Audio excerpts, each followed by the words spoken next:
बिस्मिल्लाहिर्रहमानिर्रहीम। मेरे ख्याल में मुल्क की तारीख में ये सबसे बड़ा स्कैंडल होगा जी, और अरबों रुपए का स्कैंडल है ये। और ये अरबों का स्कैंडल आपके सामने आज मैं रख रहा हूँ और इसको मैं जारी रखूँगा। और ये ज़रा गौर से सुनिएगा हो क्या रहा है यहाँ पे। इस्लामाबाद के ड्राई पोर्ट पर अरबों रुपए का घपला चल रहा है इस वक्त। इस्लामाबाद ड्राई पोर्ट की बात कर रहा हूँ मैं।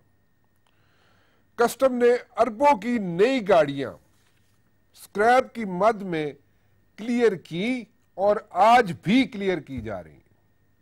कस्टम हुकाम, इसमें रेलवे हुकाम भी इसमें शामिल है जनाब, जो ड्राई पोर्ट पे मौजूद होते हैं रेलवे के हुकाम, वो भी इसमें शामिल हैं। इन्होंने जनाब अरबों रुपए की गाड़ियां स्क्रैप की मद में, नई गाड़ियां स्क्रैप की मद में क्लियर की, और ये काम आज भी जारी है। As I talk over here ये काम आज भी जारी है। इसमें जनाब नई गाड़ियां भी आती हैं, इसमें ट्रक भी आते हैं, और जनाब ये गाड़ियां कंटेनर में बंद होकर यहाँ पे पहुंच जाती हैं ड्राई पोर्ट में, और इस पे जनाब एक नया अरबों रुपए का स्कैंडल आपके सामने आएगा। इस्लामाबाद ड्राई पोर्ट पर दिन रात कंटेनर जो है वो क्लियर किए जाते हैं। एक टाइम होता है, उस टाइम के तहत आप जनाब क्लियरेंस कर सकते हैं कंटेनर्स की, उसके बाद जनाब छुट्टी हो जाती है। लेकिन नहीं, यहाँ पे छुट्टी नाम की चीज़ ही कोई नहीं है। यहाँ पे जनाब दिन रात कंटेनर्स जो हैं वो जहाँ पे क्लियर किए जाते हैं। हर माह, एक महीने की बात कर रहा हूँ मैं, तकरीबन 130 से लेके 150 कंटेनर जो हैं वो क्लियर किए जा रहे हैं। और उन कंटेनर्स में क्या होता है जी, वैसे मैं आपको पहले भी बता चुका, नई गाड़ियां भी हैं, उसमें जनाब ट्रक भी हैं, और उसके अंदर जनाब वो सारी चीज़ें क्लियर हो जाती हैं। और वो जनाब कंटेनर बंद के बंद जो कंटेनर है वो जनाब लोड होते हैं और वो चले जाते हैं। इंपोर्ट पॉलिसी कुछ और है, इंपोर्ट पॉलिसी कुछ और है, लेकिन ओल्ड ऑटो पार्ट्स एसोसिएशन भी वहां पे एक मौजूद है। और उन लोगों ने मिलकर, उनके जो सदर हैं, उन्होंने मिलकर जनाब कस्टम हुकाम के साथ मिलकर एक एसआरओ इशू करवा लिया हुआ है। एसआरओ की कहानियां तो बड़ी चलती रही हैं, लेकिन इन्होंने भी जनाब एक मार्का दिखाया जनाब, और इन्होंने जनाब एक एसआरओ इशू करवा लिया। इंपोर्ट पॉलिसी के तहत पुरानी पार्ट्स नहीं मंगवाए जा सकते। नए पार्ट्स आप मंगवा सकते हैं, लेकिन पुराने पार्ट्स आप नहीं मंगवा सकते। लेकिन कस्टम के हुकाम है जनाब, यहाँ पे कस्टम के हुकाम जो है वो इनको ऑब्लाइज करते हैं। ये ओल्ड ऑटो पार्ट्स एसोसिएशन वालों को इन्होंने बड़ा वहाँ पे जनाब माफिया बनाया हुआ है, और जनाब वो कस्टम के हुकाम की जो गाड़ियाँ शाड़ियाँ होती हैं उनको भी ठीक ठाक करा देते हैं ये लोग। उनको जनाब कोई और प्रॉब्लम हो वो ठीक कराते हैं, इंस्टेड के अपनी गाड़ियाँ शाहनवाज मोटर्स भेजें या किसी और रिकग्नाइज डीलर के पास भेजें जहाँ से जनाब लाखों रुपए के पार्ट्स मिलते हैं, वो इनको ऑब्लाइज कर देते हैं जनाब। सो इस तरह ये धंधा जारी है जनाब। मगर पुराने पार्ट्स की आड़ में पूरी गाड़ियां मंगवाई जा रही है। पुराने पार्ट्स की आड़ में पूरी गाड़ियां आ रही है इस्लामाबाद ड्राई पोर्ट में। और जो अगर मैं ट्रकों की बात करूं जनाब, तो ये ट्रकों की बॉडी शॉडी आती है और वो कंटेनर में भरी हुई आती है। और आप खुद जरा ज़हन में सोच लें कि 130 से लेके 150 कंटेनर हर माह, हर महीने क्लियर हो रहा है। एक ट्रक पर जो ड्यूटी लगती है वो सिर्फ और सिर्फ 500 से लेके $700 तक लगती है। और वो इसी तरह जनाब कंटेनर बाहर निकलता है जनाब, और मार्केट में जाके यही जिस पे ड्यूटी लगी होती है $500-700, सिर्फ $500-700, वो बाहर निकलता है जनाब मार्केट में, तो वो 13 लाख से लेके 15 लाख रुपए का फरोख्त होता है। ये मैं सिर्फ ट्रकों की बात करूं, नई गाड़ियां अलग है। इसके अलावा नई गाड़ियां जिसका मैं जिक्र कर रहा हूं जी, नई गाड़ियां भी ओल्ड ऑटो पार्ट्स की मद में खुलेआम मंगवाई जा रही है। कस्टम काम ऊपर से लेकर नीचे तक जो लोग ड्राई पोर्ट को डील करते हैं, इस्लामाबाद ड्राई पोर्ट को डील करते हैं, वो कस्टम काम ऊपर से लेके नीचे तक यहां पे करोड़ों रुपए की मंथली चल रही है जनाब। और ये इसको देखने वाला, रोकने वाला कोई नहीं है इसमें। और ये लोग कहते हैं जनाब कि हर चीज़ खरीदी जा सकती है। ओल्ड पार्ट एसोसिएशन वाले भी और कस्टम हुकाम भी। ये अरबों रुपए का स्कैंडल है जी, और इसमें कई नाम सामने आएंगे कस्टम हुकाम के, कस्टम अफसरान के। और अभी देखें, आप लोग जाते हैं, कोई शरीफ आदमी जाता है, गाड़ी बाहर से इंपोर्ट करता है और वो छोटी सी गाड़ी मंगवाता है तो पूरी ड्यूटी देता है, उसका सारा ड्यूटी का जनाब वो एक लिखा हुआ है, पूरा स्केड्यूल बना हुआ है उसका, और उस ड्यूटी से आगे पीछे आप नहीं कर सकते, और वही ड्यूटी आपको नेट में मिल जाती है, वही आपने पे करनी होती है। लेकिन यहाँ पे तो धंतर ही दूसरा है, यहाँ पे लुट मची हुई है। कस्टम हुकाम और ओल्ड पार्ट एसोसिएशन वाले इस्लामाबाद ड्राई पोर्ट में अरबों रुपए के घपले कर चुके हैं, और ये नाब ये कहाँ लेके जा रहे हैं सब कुछ चीज़ें, इसमें सिक्योरिटी रिस्क भी है, इसमें प्रॉब्लम्स भी है, इसमें चोर बाजारी भी है, और ये सब कुछ इस्लामाबाद में, इस्लामाबाद के ड्राई पोर्ट पे हो रहा है।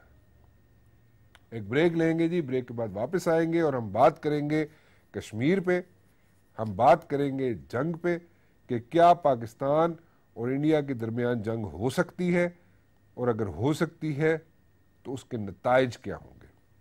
और इंडिया बड़ी खुशअस्लूबी से, बड़े प्यार से जो उन्होंने स्ट्रेटजी बनाई है, जो यहाँ पे पाकिस्तान के अंदर वो इंटरफेरेंस कर रहा है, उस स्ट्रेटजी के मुताबिक यहाँ पे जो नज़रें जमी हुई थी सारी दुनिया की, उससे अपनी कैसे नज़रें हटवा रहा है, कैसे उससे अटेंशन डाइवर्ट करवा रहा है, इस पे हम बात करेंगे एक छोटी सी ब्रेक के बाद। और अब ज़रा बात कर लें जनाब के जो अक्रॉस द बॉर्डर इंडिया से जो बातें हो रही हैं, और मेरे ख्याल में मूडी जो है उनको अपने घर में प्रॉब्लम्स फेस करनी पड़ रही हैं, और वो ये है कि उनके अंदर से तनकीद होती जा रही है, और वो तनकीद ऐसी है कि मायावती हो, फॉर्मर चीफ मिनिस्टर हो, वो हो या कोई और हो, उनको अंदर से ही फेस करनी पड़ रही है हीट मूडी को। और वो जनाब चाहते ये हैं at the very same time वो सुल्तान राई भी बने हुए हैं मूडी, और वो चाहते ये हैं जनाब के जंग छिड़ जाए। क्या जंग हो सकती है पाकिस्तान और इंडिया के दरमियान, और अगर जंग हो सकती है तो इसके इम्कानात कितने हैं, और अगर जंग होती है तो उसका हासिल वसूल क्या होगा, ज़रा इन चीज़ों पे बात कर लें। और एक बहुत इंपॉर्टेंट चीज़ ये है कि जो इंटरनल इंटरफेरेंस है पाकिस्तान के अंदर इंडिया की, क्या वो हाईलाइट की गई यूनाइटेड नेशन के जनरल असम्बली के इजलास में, प्राइम मिनिस्टर साहब ने उसको हाईलाइट किया या नहीं किया, और जो पॉलिसी अडॉप्ट की हुई है इंडिया ने उसको हम क्या कहेंगे जी। मेरे साथ मौजूद है जनरल लोधी साहब जी, जनरल नईम लोधी साहब, air vice marshal Shahzad Chaudhry साहब और जावेद शेख साहब। आप सबका बहुत बहुत शुक्रिया जी, आप तशरीफ़ लाए। और एक मैं छोटा सा एक वीडियो आपको पहले दिखा दूं, जो मैं बात कर रहा हूं कि मूडी को अपने घर से हीट फेस करनी पड़ रही है, क्रिटिसिज्म फेस करना पड़ रहा है, और वो खुद, जैसे कि मैंने पहले भी कहा, मूडी सुल्तान राई बने हुए हैं। लेकिन देखें वो क्या वीडियो कहती है, वो जरा देख लीजिए। Burhan Wani, the young leader murdered by Indian forces, has emerged as a symbol of the latest Kashmiri इंतिफादा। हिंदुस्तान की आवाम से मैं कहना चाहता हूँ, 1000 साल तक हिंदुस्तान से लड़ने की बातें करते हैं, आज दिल्ली में ऐसी सरकार बैठी है, मैं आपकी इस चुनौती को स्वीकार करने के लिए तैयार हूँ। प्रधानमंत्री श्री नरेंद्र मोदी द्वारा दूसरों को कोई सलाह देने से पहले इनको अपने खुद के गिरेबान में भी ये झांक कर जरूर देखना चाहिए कि इन सब मामलों में इनकी यहाँ अपनी सरकार का अब तक का रिकॉर्ड क्या उपदेश देने लायक है भी या नहीं। अर्थात कहीं ऐसा तो नहीं है कि खुद गुड़ खाएं और दूसरों को मीठा खाने से परहेज करने की वे सलाह दे रहे हैं। जैसे कि मैंने कहा जी कि उनको अपने घर से, मूडी को अपने घर से भी क्रिटिसिज्म फेस करना पड़ रहा है, और ये थी फॉर्मर चीफ मिनिस्टर मायावती जनाब। और मैं जल्द साहब आपसे शुरू करना चाहूँगा, ये जो स्ट्रेटजी है जो इवॉल्व की है इंडिया ने, और इसको हम क्या कहेंगे, क्योंकि हमारे इंटरफेरेंस हमारे मुल्क के अंदर है इंडिया की, और जिस तरीके से है उसकी वो एडमिट कर चुके हैं, उनकी हुकूमत एडमिट कर चुकी है, उनके करता धरता जो लोग हैं, those people who are in the corridors of power in India, वो एडमिट कर चुके हैं कि यहाँ पे वो इंटरफेरेंस करते रहे हैं और कर रहे हैं। और 71 की बारे में, बांग्लादेश के बारे में तो वो ऑलरेडी एडमिट कर चुके हैं। फिर व्हाट इज़ दिस स्ट्रेटजी जी? मेरा ख्याल ये है कि ये बड़ी एक सोची समझी एक प्लानिंग के तहत है कि आप ये देखिए कि अगर आप असरात देखें, अगर हम जो ये वाक़या पेश आया जिसका अभी तक वो तयन ही नहीं कर सके कि ये किस नौयत का वाक़या है, किसने किया है, इसमें मुख्तलिफ थ्योरीज चल रही हैं, उनको हम छोड़ देते हैं, उस पर बहुत बहस हो चुकी है। आपने ये तो देख लिया होगा कि जब ये बात बहुत उठी है तो एक दो बातें जिनके ऊपर बातचीत होनी चाहिए थी वो उनके ऊपर कोई अभी तज़किरा नहीं हो रहा, ख़त्म हो गया या कम हो गया। यही जो आप तज़किरा कर रहे हैं कि जो वो इंटरनल इंटरफेरेंस कर रहे हैं जिसके सबूत मौजूद नहीं है बल्कि उनके अपने बयान मौजूद हैं। एक तो होता है ना कि आप कहीं से लेकर आएँ कि जी ये फाइल है, जब खुद उनके वो डोवल साहब कह रहे हैं जी हम ये करेंगे, 4th generation 5th generation warfare बाकायदा बता रहे हैं, मोदी खुद कहता है कि जी हमने उस वक्त ये किया था, तो नेचुरली ये अंडरस्टूड है कि वो जो कुछ हमारे साथ कर रहे हैं। लेकिन उन्होंने ये तरीका अपनाया कि एक ऐसा गिलाफ चढ़ाया, इस तरीके से तवज्जो पूरी मबजूल की दुनिया की भी और हमारे लोगों की भी, हमारे मीडिया की भी, कि जो कुछ वो हमारे साथ कर रहे हैं उसकी बात तो ख़त्म होगी और जो मज़ीद करने के इम्कानात थे उसके ऊपर बहस शुरू होगी। बात यह, इसको एक तरीके से थ्योरी में एस्केलेशन डोमिनेशन का नाम भी दिया जाता है कि आप जिस सतह पर जो काम कर रहे हैं उसको उसकी ऊपरली सतह पे ना जाने दें और वहाँ पर ऐसा वावेला मचाएं कि वो उधर ही रहे। तो ये वो है, हमें ज़्यादा, मैं बहुत अच्छा समझता हूँ कि जो तकरीर की है प्राइम मिनिस्टर साहब ने कश्मीर के बारे में, तो वो तमाम एस्पेक्ट वो ले आए हैं, उसका इंटरनेशनल लेवल पर होना और बाहर वालों को कहना कि आके आप तहकीकात कर लें और शहीदों का नाम लेना और ये कहना कि आज़ादी की तहरीक नहीं दबाई, सब बहुत अच्छी बात है। दो बातें मेरा ख्याल के जो रह गई और वो बहुत इंपॉर्टेंट थी, एक तो ये कि ये जो एक जंगी जुनून पैदा किया था ना सिर्फ उनके मीडिया ने बल्कि उनके कुछ एंकर्स ने, उनके कुछ जर्नैलों ने, उसका तज़किरा इसलिए ज़रूरी था कि इस किस्म का जंगी जुनून दो न्यूक्लियर पावरों के दरमियान कभी नहीं किया जाता, इस लेवल की एस्केलेशन नहीं की जाती, कभी ऐसा इस किस्म की बातचीत नहीं होती। दूसरी बात, जो ऑलरेडी वो हमारे साथ कर रहे हैं उसका उन्होंने तज़किरा कोई नहीं किया। उन्होंने तो तकरीबन हमारे नीचे से कंबल खींचने की पूरी कोशिश कर रहे हैं। कराची में देखें क्या हो रहा है, पेशावर में देखें क्या हो रहा है, कोयटा में देखें क्या हो रहा है, किसको मालूम नहीं है कि ये किसका नेटवर्क है और कौन किस तरीके से अफगानिस्तान की तरफ से आ रहा है। मेरा अपना ये ख्याल है कि उनकी आधी तकरीर इस बात पर होनी चाहिए थी कि हमारे साथ ऑलरेडी वो क्या कर रहे हैं। तो अब मैं अपने तमाम एंकर्स, अब तमाम एनालिस्ट से ये गुजारिश करूँगा कि मेहरबानी करके जो हमारे साथ कर रहे हैं वो इतना ज़्यादा है कि उनको मज़ीद कुछ करने की ज़रूरत नहीं है, तो जो इस तरफ दें कि जो हमारे साथ हो रहा है और उसका जवाब जो है वो तलाश करें, मैं ये कहूँगा। शहजाद चौधरी साहब, ये जो एस्केलेशन डोमिनेशन की पॉलिसी अडॉप्ट की हुई है इंडिया ने, इससे आप एग्री करेंगे? देखिए, एस्केलेशन डोमिनेशन मैं नहीं समझता, मैं समझता हूँ आउटराइट डोमिनेशन चाहता था और उसका ख्याल था कि शायद अगर वो हमारी जो गवर्नमेंट और पॉलिटिकल फोर्सेस हैं उनको किसी तरीके से मना के, मिला के, एक रिश्ता कायम करके इस बात में कर लेता है कि हम यानी पाकिस्तान इंडिया की, भारत की डोमिनेशन को कबूल कर ले, तो वो चूंकि हुआ नहीं और एट द राइट टाइम हमारे अंदर से आवाजें उठी कि इस किस्म का जो बर्ताव है भारत के साथ, बावजूद इसके कि वो किस किस्म के खेल खेल रहा है पाकिस्तान के साथ और पाकिस्तान मगरबी सरहदों की तरफ से, तो ये बिल्कुल जायज नहीं है। उसके ऊपर महल में जो सियासी लीडर है उसने उसको एहसास किया और जहां तक मुमकिन था अपने उस रिश्ते को जो कि कायम होता जा रहा था उसको रोका। तो मेरा ख्याल है वो जो डोमिनेशन वो समझते थे होगी वो नहीं हो पाई और इस वजह से एक तो ये उनको फ्रस्ट्रेशन बेतहार है, यानी अपने साइज के बावजूद, अपने एक इमर्जिंग इमेज के बावजूद, अपने सोच के बावजूद के भारत के अलावा दुनिया को कुछ और नजर नहीं आता इस खत्ते के अंदर, पाकिस्तान वो डोमिनेशन या उसको एक्सेप्ट नहीं करता, उसकी इस किस्म की हेजेमनी को, ये उनको फ्रस्ट्रेशन है।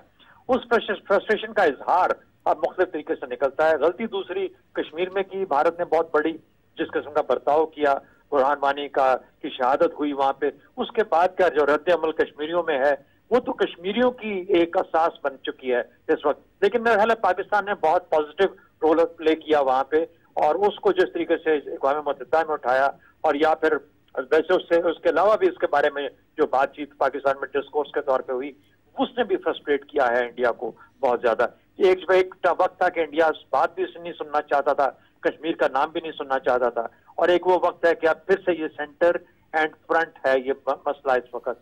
तो मेरा ख्याल है इस किस्म के फ्रस्ट्रेशंस हैं। और तीसरी फ्रस्ट्रेशन वो है जिसको कि हम न्यूक्लियर इक्विवेलेंस की कहते हैं या स्ट्रेटेजिक बैलेंस की कहते हैं। यानी एक ऐसा स्ट्रेटेजिक बैलेंस है जिसके अंदर ऑपरेशनल एनवायरनमेंट मुकम्मल तौर पे तब्दील हो गई है, और वो जो अपनी कन्वेंशनल ताकत के जोर पे, अपनी जो अददी कुव्वत या बाकी कुव्वत के जोर पे समझता था कि पाकिस्तान को सबक सिखा देगा अगर पाकिस्तान उसकी बात नहीं मानेगा, वो उसके हाथ से तकरीबन निकल चुकी है। तो ये 3 बड़ी फ्रस्ट्रेशन हैं जो कि मोदी को और उसकी गवर्नमेंट को लाहक हैं, जिसका इजहार आपको बारहा नजर आता है। एक चीज़ पूछना चाहूँगा जावेद शेख साहब आपसे, क्योंकि यहाँ पे आवाज़ें आ रही हैं कि जो एक्टर्स हैं, जो परफॉर्मर्स हैं, जो इंडिया के अंदर मौजूद हैं, जो पाकिस्तान से जिनका ताल्लुक़ है, उनको कहा जा रहा है कि जनाब आप यहाँ से जितनी जल्द हो सकता है चले जाएं। उसको how do you take that? जी, पहली बात तो ये है कि ये देखा जाए कि ये किसकी तरफ से आया कि यहाँ से चले जाए। एक पॉलिटिकल पार्टी है छोटी, उसकी तरफ से ये अल्टीमेटम था कि 48 घंटे में जो है वो पाकिस्तानी सिंगर एक्टर जो भी है वो चले जाए। तो वो जो पॉलिटिकल पार्टी है वो इससे पहले भी कर चुकी है। अहमद रजा कसूरी साहब की बुक लॉन्चिंग थी, उस वक्त भी उन्होंने प्रोटेस्ट किया था, मगर वो जो वहाँ के सिविल सोसाइटी के लोग थे, जो उनके होस्ट थे, उन्होंने प्रोग्राम को जारी रखा और वहाँ की जो पुलिस थी उन्होंने प्रोटेक्शन दी। अब आगे बात ये इस वक्त के जी उन्होंने कहा कि 48 आवर्स में निकल जाए, तो वो हमेशा ये को पहली दफा उन्होंने नहीं दिया। इस दफा मैं तो 10-15 साल से वहाँ काम कर रहा हूँ, तो वो हमेशा जब कोई ऐसी बात होती है तो सबसे पहले इन्हीं का बयान आता है। मगर वो हमने ये देखना है कि हम जिन लोगों के साथ काम कर रहे हैं और जो लोग हमें बुलाते हैं वहां पे, उनका क्या रिएक्शन है। बात हमने ये देखनी है कि जिस इंडस्ट्री में हम काम कर रहे हैं वो इंडस्ट्री का क्या रिएक्शन है। तो उस इंडस्ट्री के रिएक्शन में तो कोई फर्क नहीं है। वहां पे कोई नहीं चाहता कि वो एक्टर काम ना करे, पाकिस्तानी आके वापस चले जाएं, कोई भी नहीं चाहता, सिवाय इक्का दुक्का शायद एक बयान आया एक सिंगर का, अभिजीत का, कि वो एंटी पाकिस्तान के खिलाफ वो बोलता है। बट अदरवाइज 80-90% लोग तो चाहते हैं कि ये काम करेंगे और ये करते रहेंगे। और वो आपने और भी 2-3 एक्टर का, करण जौहर का बयान, इसका बयान, महेश भट्ट का बयान, ओमपुरी का बयान और बहुत से लोगों के बयान आपने सुने होंगे। और उनका भी मानना ये है कि इस फनून लतीफा के लोगों को इससे दूर रखा जाए। हम एक ब्रिज के तौर पे काम करते हैं एक दूसरे के मुल्क पे। जब कोई दोनों मुल्कों के दरमियान कोई ऐसी सिचुएशन आती है तो हम चाहते हैं दोनों तरफ से चाहते हैं कि इसको ज्यादा हम ना उजागर करें और हम अपनी दोस्ती, जो प्यार मोहब्बत और जो काम करने का जो तरीका है उसको जारी रखें। ये जो 48 आवर्स वाली बात है, ये तो इंडस्ट्री के ज्यादातर लोगों ने रिजेक्ट कर दी। मैं आपको एक मिसाल भी देता हूँ जी। मिसाल ये थी कि अभी कोई 4-5 दिन पहले, अभी 3 दिन पहले, बल्कि 4 दिन पहले, एक कास्टिंग कंपनी है, उनका फोन मेरी बेटी, अभी मेरी बेटी और मैंने एक फिल्म में काम किया, उसका नाम था हैप्पी भाग जाएगी। सो उनका कास्टिंग कंपनी का फोन आया कि जी हमने आपको एक कमर्शियल में लेना है, और कमर्शियल भी हिंदुस्तान के बहुत बड़े एक्टर हैं उनके साथ है। तो मुझे फोन किया मेरी बेटी ने कि बाबा ये ऐसे ऐसे फोन आया। तो मैंने कहा बेटा ये तो कमाल है। एक तरफ तो वो कह रहे हैं 48 आवर्स में निकल जाएं, और दूसरी तरफ से फोन ये आता है कि जी हमने वो कमर्शियल करना है। तो मेरा कहने का मतलब है तजाद है बहुत इन बातों, 2 बातों में, कि जी जो इंडस्ट्री के लोग हैं वो बिल्कुल नहीं चाहते कि ये दूरियां जो है हम एक्टरों के बीच में हो। तो दैट मींस के your daughter is all set to go for the commercial जी? No, it's not. I mean बात ये नहीं है कि वो जा रही है या नहीं जाना चाहिए, अभी जाना नहीं चाहिए। और कल अभी उनके महाराष्ट्र के जो सुप्रिंटेंडेंट है पुलिस, उनका बयान आया सामने, तो उन्होंने कहा कि अभी जो भी एक्टर इधर हैं और काम कर रहे हैं हम उनको फुल प्रोटेक्शन देंगे। अच्छा, चले ठीक है। व्हाट आर द चांसेस जी जनरल साहब, व्हाट आर द चांसेस कि ये कोई इंडिया पाकिस्तान की जंग होगी या लिमिटेड जंग होगी या सर्जिकल स्ट्राइक्स होंगी या नहीं होंगी, और अगर होंगी तो उसका इम्पैक्ट क्या है? देखिए, ये बुनियादी बात तो ये है कि ये तो बात सब लोग जानते हैं, इसको मज़ीद इस पर क्या जोर दिया जाए कि दो एटमी हमसाया ममालिक में जंग के इम्कानात नहायत मादूम होते हैं, ना होने के बराबर होते हैं। अच्छा। तो और भी फैक्टर हैं। मिसाल के तौर पे इंडिया अभी कर रहा है, माशी तरक्की कर रहा है, वो दुनिया को एक रिस्पॉन्सिबल स्टेट का इंप्रेशन देना चाहता है, उसे सिक्योरिटी काउंसिल में सीट चाहिए, उसको ये जो न्यूक्लियर सप्लायर ग्रुप है उसमें उसने जाना है। एक और बात यह है कि अगर इस कश्मीर के मसले पर कोई ज़्यादा बड़ी बात होती है तो कश्मीर का मसला ज़्यादा इंटरनेशनलाइज हो जाएगा, जो वो नहीं चाहते।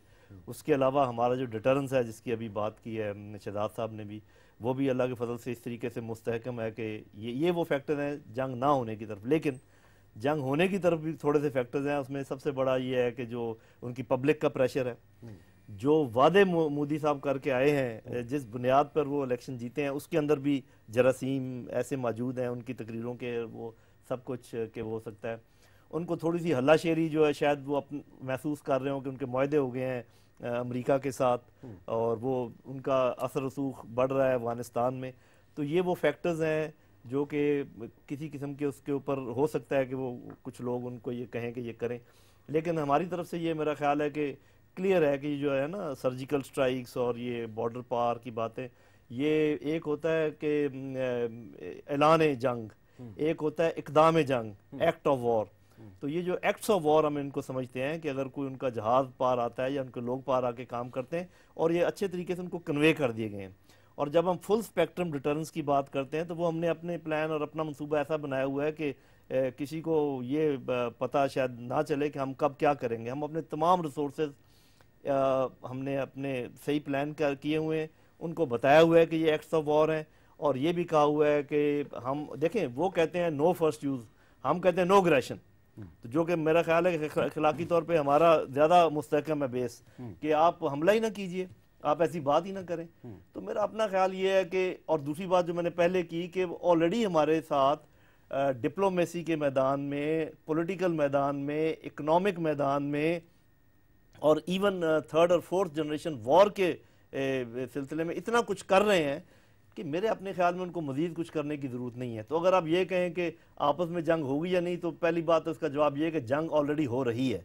लेकिन अगर आप कहें कि कन्वेंशनल ओपन कोवर्ट वॉर होगी या नहीं, मेरा ख्याल है उसकी ना ज़रूरत है उनको और ना इसके चांसेस हैं। आप एग्री करते हैं शहजाद चौधरी साहब इस चीज़ से? और एक चीज़ में और भी अच्छा चले, आप एग्री करते हैं। एक और चीज़ पूछना चाहूँगा, how do you take like the statements of China, Iran and Russia?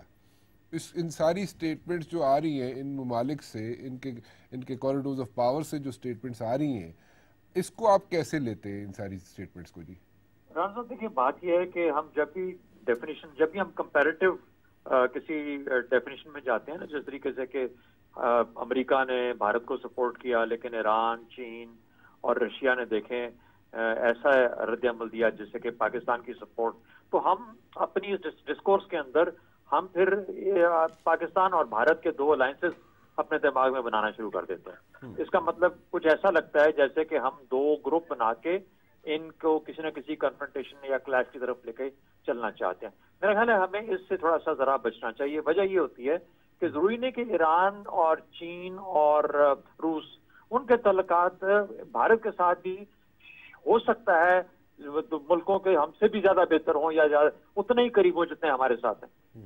अच्छा, तो हमें कभी भी ये अलायंसेस के कॉन्टेक्स्ट में नहीं सोचना चाहिए।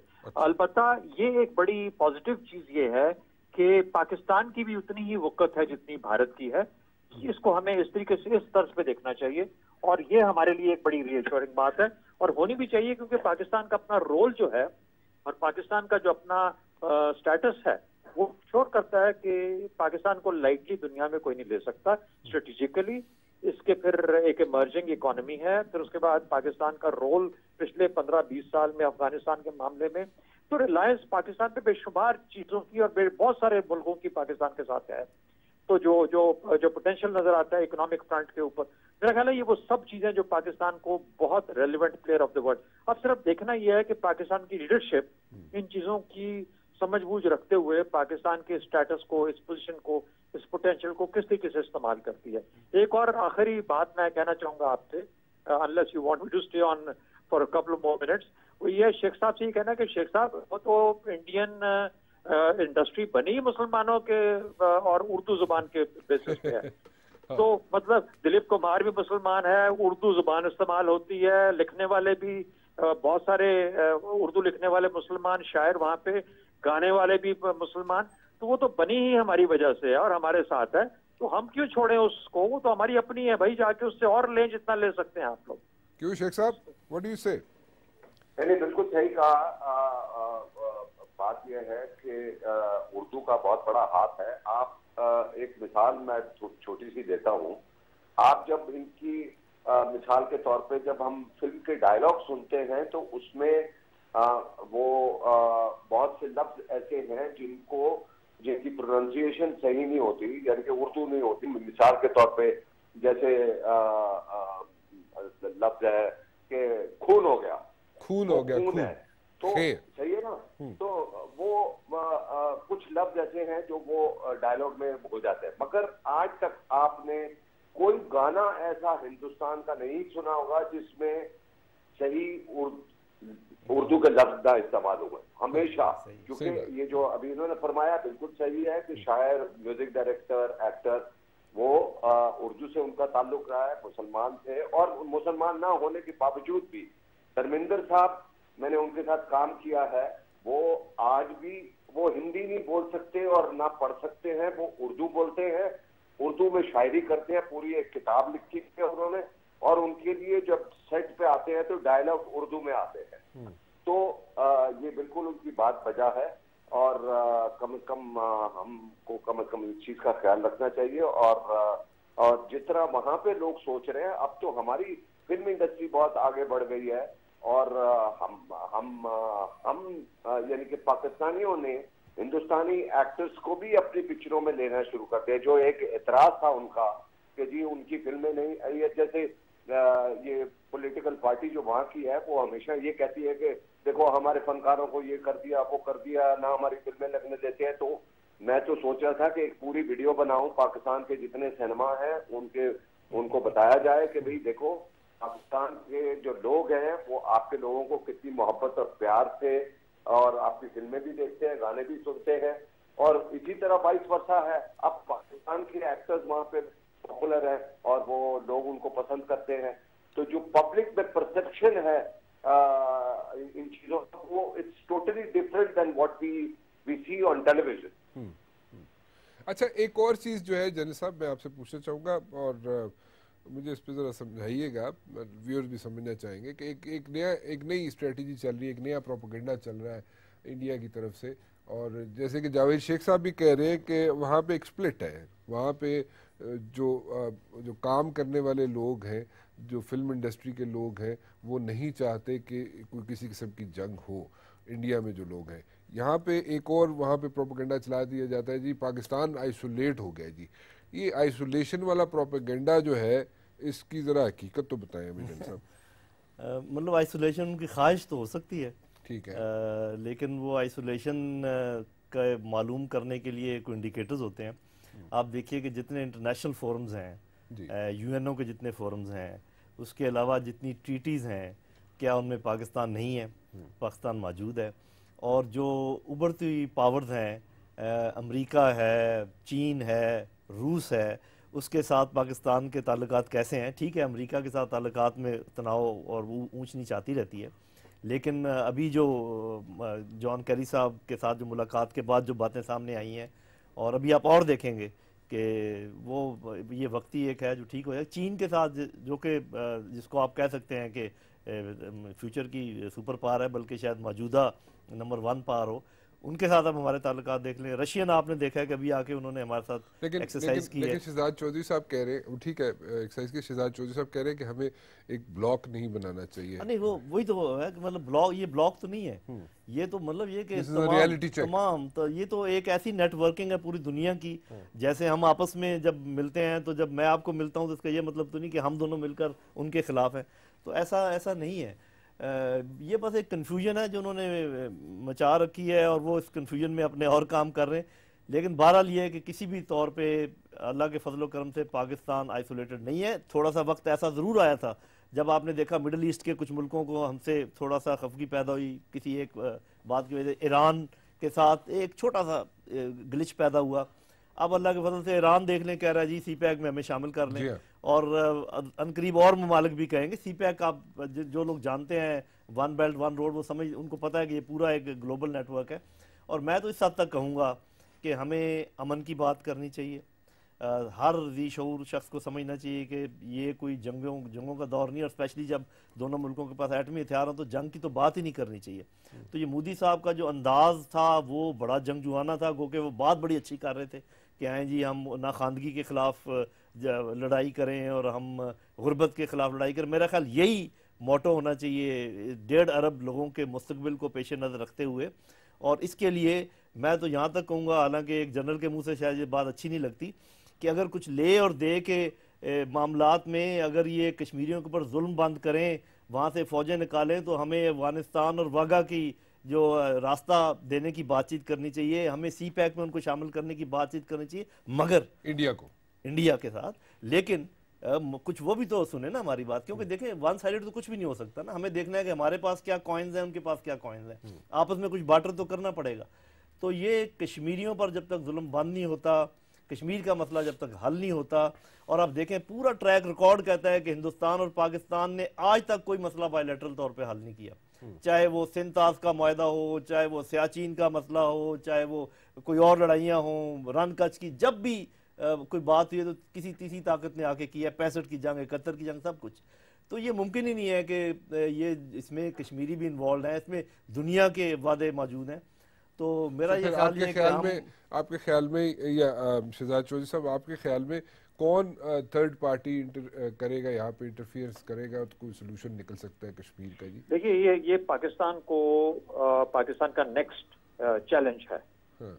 एक तो तरीका ये है कि देखिए हम इस चीज पे सेटिस्फाइड हो जाएं कि अक़वाम मुत्तहिदा में कश्मीर का मामला उठा दिया, भारत का जंगी जुनून किसी हद तक मध्यम पड़ गया, और ये हम इसके अंदर अपनी विक्ट्री समझे। विक्ट्री ये तो नहीं है, हमारे ऑब्जेक्टिव्स ही टोटली डिफरेंट है, और ऑब्जेक्टिव्स डिफरेंट होने चाहिए। ऑब्जेक्टिव्स ये नहीं है कि हमने भारत को नीचा दिखा दिया या भारत को जिच कर दिया। मकसद ये है कि कश्मीर का मसला किस हद तक और किस तरीके से रिजॉल्व किया जा सकता है। जनरल लोधी की जो भी आपने बात सुनी, आखिरी वाली जो उन्होंने बात की कि हमें कुछ ले और कुछ दे की बुनियाद पे, उन्होंने कहा कि जनरल के मुंह से ये बात शायद अच्छी ना लगे, मेरी तरफ से पैगाम उनको ये है कि काश के हम बहुत सारे जनरल इस किस्म की गुफ्तगू करें और वो अपनी सियासी लीडरशिप को इस किस्म की स्ट्रेंथ और एम्पावरमेंट का एहसास दिलाएं कि आपके अंदर इतना इनिशिएटिव होना चाहिए कि जहां पर एक कंसेंसस डेवलप करके हम ये डिटरमिन कर पाएं कि अच्छा हम कहां पे अपनी स्टांस को तब्दील कर सकते हैं, लेकिन उसके मुकाबिल हमें भारत के स्टांस में भी तब्दीली चाहिए। ये पैगाम लेके हमें दुनिया में लेके जाना है।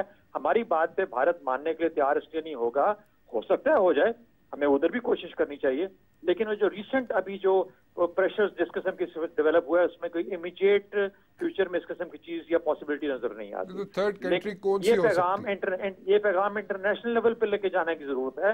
और कोर्ट्स में ये देखिए, कोर्ट्स का ये होता है, इंटरनेशनल कोर्ट ऑफ जस्टिस जो है मिसाल के तौर पे, उसके अंदर जब तक दोनों मुल्क इकट्ठा नहीं चाहेंगे वो आप मामला नहीं लेके जा सकते। लेकिन डिप्लोमेटिक लेवल के ऊपर एक पॉजिटिव तरीके से सोल्यूशन बेस्ड प्रपोजल्स लेके जाना मेरे ख्याल में पाकिस्तान के लिए इस वक्त सबसे बड़ा इनिशिएटिव है, जो कि पाकिस्तान के तमाम इमेज को भी रिपेयर कर सकता है और दुनिया को बावर करा सकता है कि पाकिस्तान अपना पॉजिटिव रोल अदा करने के लिए तैयार है। तो मेरा ख्याल है ये रास्ता लेके चलने की जरूरत है। आई गॉट योर पॉइंट जी, लेकिन एक शहजाद चौधरी साहब, मुझे एक आंसर चाहिए होगा, कौन सी थर्ड कंट्री हो सकती है जो मीडिएटर का रोल प्ले कर सकती है? देखिए बात सुने, मैं let me be honest, the only हम कहते हैं ना कि वर्ल्ड के दुनिया में लेके जाना चाहिए, दुनिया के पास, दुनिया एक्चुअली क्या है? आज के दिन में तो दुनिया अमेरिका है। ठीक। अच्छा, और हमें but we have to carry it forward. देखिए अभी ये जो मामलात मध्यम हुए भारत और पाकिस्तान के दरमियान में कुछ हल्का फुल्का ये जो जंगी जुनून था उसमें थोड़ा सा रुकावट आई या थोड़ा ठहराव आया, इसके पीछे भी अमेरिका का हाथ है। अच्छा, जहां पे हमारी प्रॉब्लम्स दो न्यूक्लियर नेशंस के तौर पे बढ़ते हैं और आपस में मसले ज्यादा गंभीर हो जाते हैं, उसके अंदर भी अमेरिका इन्वॉल्व हो जाता है। तो सुनने के लिए भारत जिसको सुनने के लिए तैयार है वो भी अमेरिका है, पाकिस्तान जिसको कह सकता है वो भी अमेरिका है, इस वक्त दुनिया हम जिसे लार्जली कहते हैं वो भी शायद तकरीबन 70% अमेरिका है।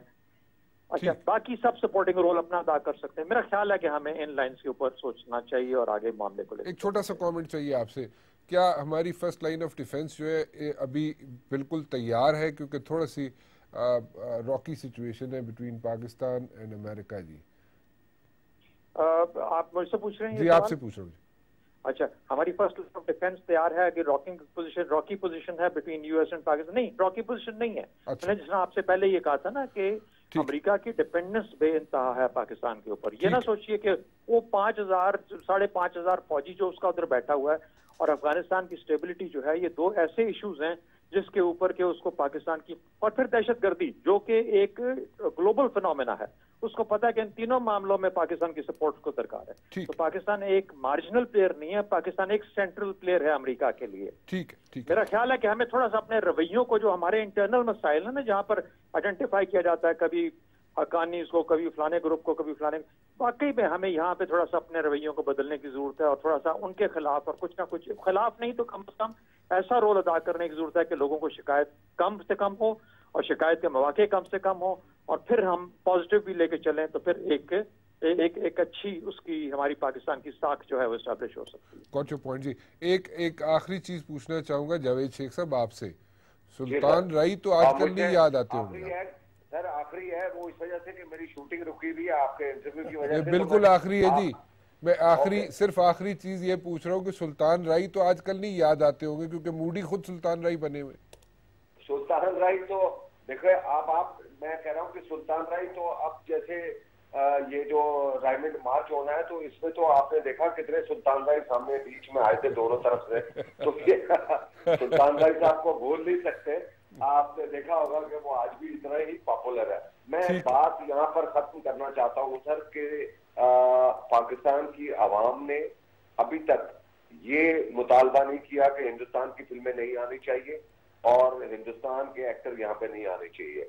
पाकिस्तान का हमेशा इसमें पॉजिटिव स्टांस रहा है और हमेशा रहेगा कभी भी, और स्पेशली चैनल वाले भी। मेरे हिसाब से वहां के जो चैनल है वो T20 खेल रहे हैं और हम लोग टेस्ट मैच खेल रहे हैं। ठीक, तो गॉट योर पॉइंट जी। थैंक यू वेरी मच जी, आप सबका बहुत बहुत शुक्रिया, आप लोग तशरीफ लाए। जाते जाते सिर्फ एक बात कहना चाहूँगा, हमारा जो पुराना तजर्बा है वो ये है कि जनाब को थर्ड मीडिएटर बीच में आए और आके उन मसलों को हल करा सकता है, और इस वक्त जो थर्ड मीडिएटर जो सारी दुनिया को नज़र आता है वो एक ही है जी, दैट इज़ अमेरिका।